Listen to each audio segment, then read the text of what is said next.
Danny Flexon here for Seconds Out. Delighted to be joined by promoter Francis Warren before the biggest fight of the year so far, probably the biggest fight of the year, full stop, Tyson Fury against Dillian Whyte. Just tell us what's involved in promoting and staging an event of this magnitude. Well, it's kept us very, very busy. I mean, as you can see today, looks fantastic, and we've got a full schedule of fight week activities. From starting today up until the weigh-in on Friday.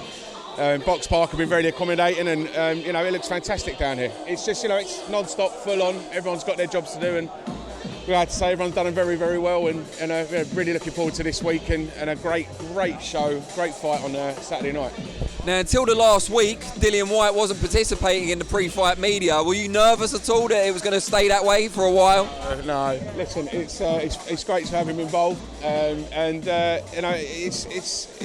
Listen, it just adds to it, doesn't it? It's always, it's always a story in boxing. The biggest shows and the biggest fights in history have always got a good backstory. And Dillian and the press conference, etc., just adds to the grandeur of this event, and adds to what is going to be a fantastic show. I know it's been a very, very tough slog behind the scenes, and just delighted that the guys that have got it sorted have got it sorted. I know.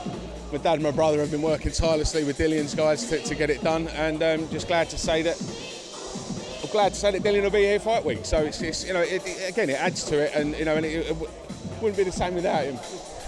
What was the key factor in your view to finally getting Whyte to participate? What changed? Well, I think obviously people sat down and started talking properly, and like I said, that's very much a behind the scenes. Conversations between involving my father and my brother and Dillian's team. So I'm sure you'll get a better outline of it from then. And I don't want to speak out of turn, but it was I know it's been it's been an effort, and it's but one that's definitely worth it. And glad that it's going to pay off this week. What do you expect from the fight itself? Are we going to see kind of a tactical affair, or are we going to see an all-out war, something in between? We all know what Dillian brings, and it's all out. What did he say yesterday? He's looking for all-out violence, and Dillian is a fighter.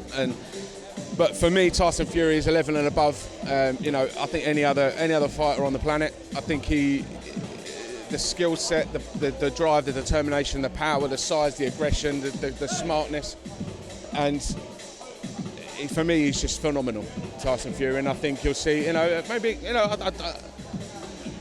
it's one of those fights where you think to yourself, is it going to go all guns blazing straight away? And are both guys going to think, right, the longer this goes, the less chance I've got?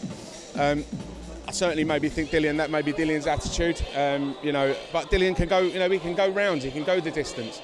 He can have a tear up, Dillian. He's fights with Chisora and. Fights with Rivas. They were toe-to-toe fights, and they're very, very entertaining fights. And I think you're definitely going to get that Saturday night. But for me, Tyson Fury is too big, he's too quick, he's too strong, and he's too clever. And from a personal perspective and a family perspective, how much pride do you take in staging an event of this size? 94,000 people, breaking records, Wembley Stadium. I always get like that when the ring walks go and you hear that roar, and even just thinking about it right now makes me start getting a bit of a tear in the eye. So I think when that happens Saturday night, you're going to see some very, very happy Warrens at ringside. And how, I don't want to put a dampener on it, but how do you top it once you've achieved something like this? Not just you, but for Tyson, how does he top this event? Sell out Wembley quicker the next time. Francis Warren, really, really appreciate it. I hope everything goes off brilliantly on Saturday.